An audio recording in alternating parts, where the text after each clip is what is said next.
प्रिय विद्यार्थियों, आइए पढ़ते हैं उत्तर प्रदेश माध्यमिक शिक्षा परिषद प्रयागराज के कक्षा 10 के संस्कृत विषय के अंतर्गत नैतिक मूल्यानि इस शीर्षक पाठ के आज के अवतरण को। आज हम इसके आरंभ के 2 अवतरण देखेंगे। तो आइए देखते हैं। नैनम नीति नीतिरिमानि मूल्यानि नैतिक मूल्यानि यया शरण्या कार्यकरणेन मनुष्यस्य जीवनं सुचारु सफलं च भवति।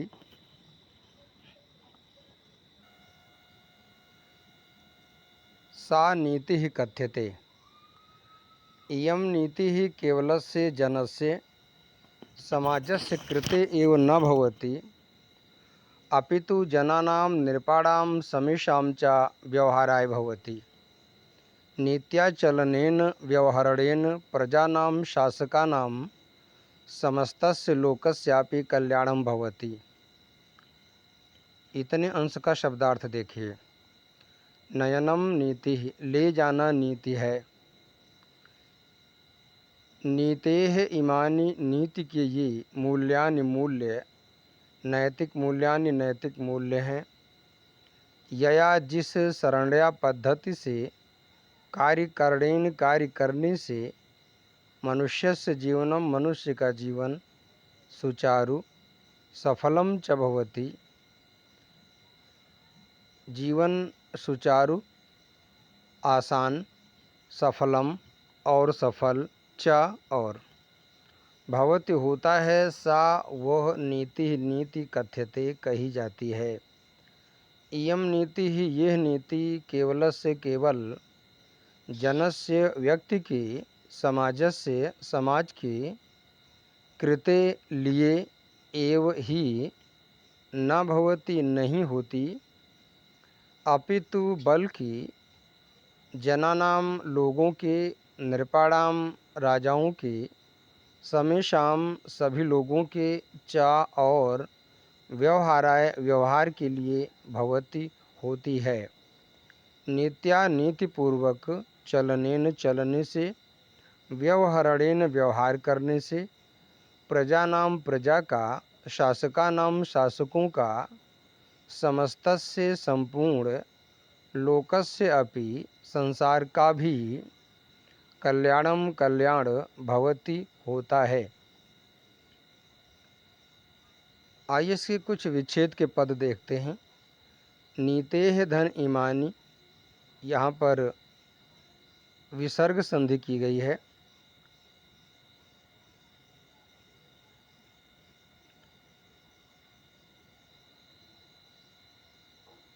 और लोकस्य धन अपि, यहाँ पर दीर्घ स्वर संधि है। सफलम धन च, यहाँ पर पर रूप यानी पर सवर्ण संधि की गई है। तो आइए अब इसका हम अनुवाद समझते हैं, क्योंकि पहला अवतरण है इसलिए इसका प्रसंग समझेंगे। प्रस्तुत गद्यावतरण हमारी पाठ्य पुस्तक संस्कृत के गद्य खंड के नैतिक मूल्यानि शीर्षक पाठ से अवतरित है। यह पाठ निबंध विधा में लिखा गया है और समाज के श्रेष्ठ निर्माण के लिए विद्यार्थियों के समक्ष प्रस्तुत किया गया है। आइए अब इसका प्रसंग समझते हैं। प्रस्तुत अवतरण में नीति का अर्थ और नीति के सामान्य महत्व पर प्रकाश डाला गया है। हिंदी अनुवाद। ले जाना नीति है। कहाँ ले जाना समझिएगा। सफलता के मार्ग पर ले जाना। जो चीज़ें हमको सफलता के मार्ग पर यानी सफलता तक ले जाते हैं, वो सारे नियम कानून, वो सारी नियमावली सब नीति कहे जाते हैं। तो ले जाना नीति है। नीति के ये मूल्य नैतिक मूल्य हैं। जिस पद्धति से कार्य करने से मनुष्य का जीवन सुचारू और सफल होता है उसे नीति कहते हैं। यह नीति केवल व्यक्ति के, समाज के लिए कल्याणकारी नहीं होती, बल्कि लोगों के, राजाओं के और सभी के व्यवहार के लिए होती है। नीतिपूर्वक चलने से, व्यवहार करने से प्रजा का, शासकों का और समस्त संसार का कल्याण होता है।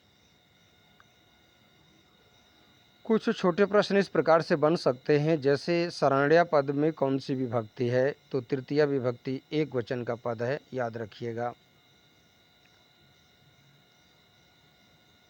नीति का अर्थ क्या है? यदि ऐसा आता है तो आप संस्कृत में लिख सकते हैं नयनम नीति है। यदि हिंदी में लिखना चाहते हैं तो सफलता के मार्ग तक, यानी सफलता के पथ तक ले जाने वाले नियम नीति कहलाते हैं, ऐसा आप लिख सकते हैं।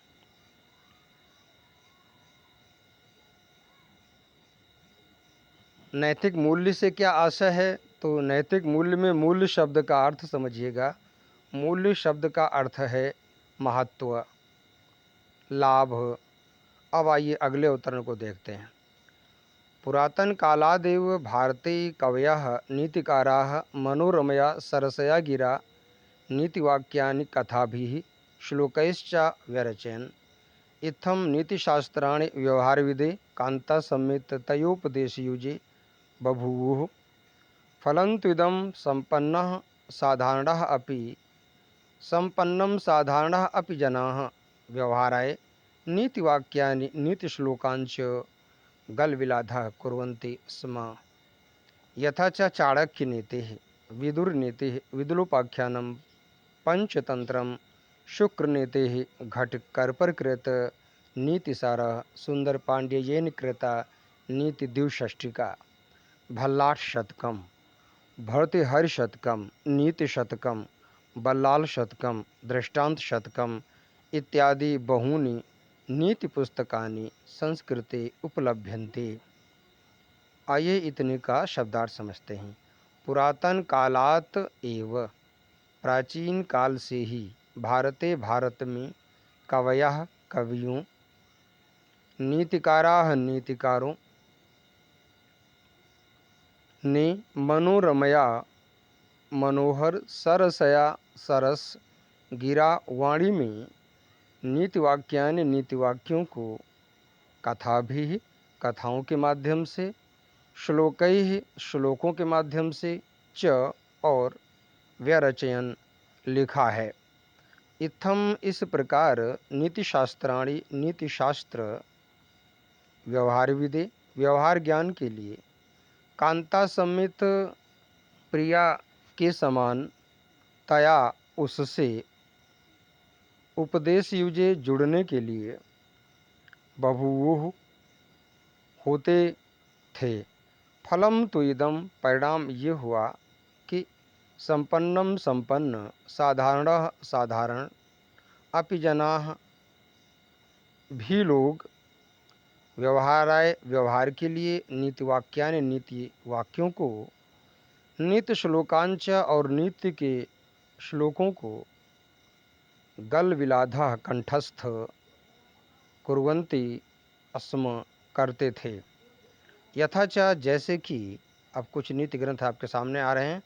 चाणक्य नीति ही चाणक्य नीति, विदुर नीति ही विदुर नीति, विदुलोपाख्यानम विदुलोपाख्यान, पंचतंत्रम पंचतंत्र, शुक्र नीति ही शुक्र नीति, घटकर्परकृत नीति सारः नीतिसार, सुंदर पांड्ययन कृता सुंदर पांड्य द्वारा रचित नीति द्विषष्टिका, भल्लाट शतकम भल्लाट शतक, भर्तृहरि कृत यानी कि भर्तृहरि द्वारा रचित नीति शतकम नीति शतक, बल्लाल शतकम बल्लाल शतक,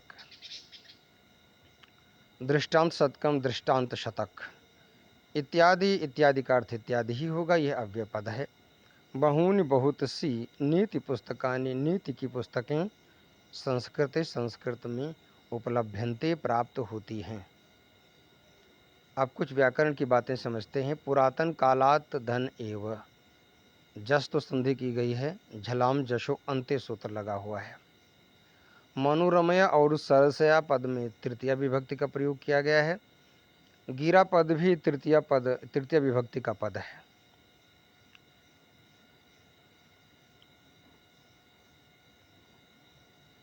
कांता सम्मित धनतया धन उपदेश युजे, इतने शब्द यहाँ जुड़े हुए हैं। फलम धन तू धन इदम, फलम धन तू यहाँ पर अनुनासिक संधि की गई है और तू धन इदम यहाँ पर इन दो पदों में तू धन इदम यहाँ पर यड़ संधि हुई है। बहुत छोटा सा पद है लेकिन बहुत बारीकी से समझिएगा। फलम धन तू धन इदम में यड़ संधि बनती है, समझिएगा। श्लोकान धनच, नीति श्लोकान धनच, यहाँ पर भी विसर्ग संधि हुई है। साथ में व्यंजन संधि भी हुई है। श्लोकान धनच ना का अनुस्वार हुआ है और शा का आगम हुआ है। बाकी जो भी लिखा हुआ विदुलोपाख्यानम महाभारत का हिस्सा है, याद रखिएगा। पूछ सकता है विदुलोपाख्यानम किस ग्रंथ से लिया जाता है, तो इसका मूल ग्रंथ है महाभारत। अब आपको इसके अनुवाद से परिचित कराते हैं। प्रसंग समझिए। प्रस्तुत अवतरण में नीति के उपदेश को कांता सम्मित उपदेश बताते हुए प्रमुख नीति ग्रंथों का परिचय कराया गया है। हिंदी अनुवाद। प्राचीन काल से ही भारत में कवियों और नीतिकारों ने मनोहर और रसपूर्ण वाणी में नीति वाक्यों को कथाओं और श्लोकों के माध्यम से लिखा है। इस प्रकार नीति शास्त्र व्यवहार ज्ञान के लिए और कांता सम्मित उपदेश से जुड़ने के लिए होते थे। परिणाम स्वरूप संपन्न और साधारण लोग भी व्यवहार के लिए नीति के वाक्यों को और नीति के श्लोकों को कंठस्थ करते थे, जैसे कि चाणक्य नीति, विदुर नीति, विदुलोपाख्यानम, पंचतंत्र, शुक्र नीति, घटकर्परकृत नीतिसार, सुंदर पांडेय रचित नीति द्विषष्टिका, भल्लाट शतक, भर्तृहरि रचित नीति शतक, बल्लाल शतक, दृष्टांत शतक इत्यादि बहुत सी नीति पुस्तकें संस्कृत में प्राप्त होती हैं। अब विद्यार्थियों, कांता सम्मित उपदेश क्या है, इसके बारे में थोड़ी सी जानकारी। उपदेश को मुख्य रूप से 3 प्रकार से बताया गया है। एक होता है प्रभु सम्मित, जैसे राजा का आदेश, इसको मानना अनिवार्य होता है, नहीं मानेंगे तो कानून का उल्लंघन होगा, आपके विरुद्ध कठोर कार्रवाई की जा सकती है। प्रभु सम्मित उपदेश अनिवार्यता मानना पड़ता है, यानी कि वो लोग भयवश अपनाते हैं। दूसरा है शास्त्र सम्मित। शास्त्र सम्मित उपदेश ऐसा होता है जिसमें धार्मिक दृष्टि से आपको बातें बताई जाती हैं, उपदेश दिए जाते हैं, आप उसे करें या न करें आपकी मर्जी। अर्थात बताए गए नियमों का पालन आप करें या न करें, उसमें कोई दंड नहीं मिलने वाला है। पाप पुण्य को सोचकर लोग नीति के अनुसार या उपदेश के अनुसार चलते हैं। तो वो उपदेश जो होता है वो शास्त्र सम्मित उपदेश होता है। अब एक उपदेश और होता है और वो होता है कांता सम्मित उपदेश। कांता सम्मित उपदेश का अर्थ है प्रिया के अनुरूप उपदेश। जैसे पत्नी उपदेश देती है, अर्थात कोई बात मनवाना चाहती है तो बड़े प्यार से मनवा लेती है, उसमें ना तो आप दुखी होते हैं और ना ही कोई आदेशात्मक कार्य होता है, वो प्रेम बस लोग स्वीकार करते हैं। तो इस हिसाब से जो शास्त्रों का, जो नीतियों का सिद्धांत है, वो प्रिया सम्मत उपदेश के रूप में हमारे सामने आता है। तो आज यहीं तक। शुभम भूयात।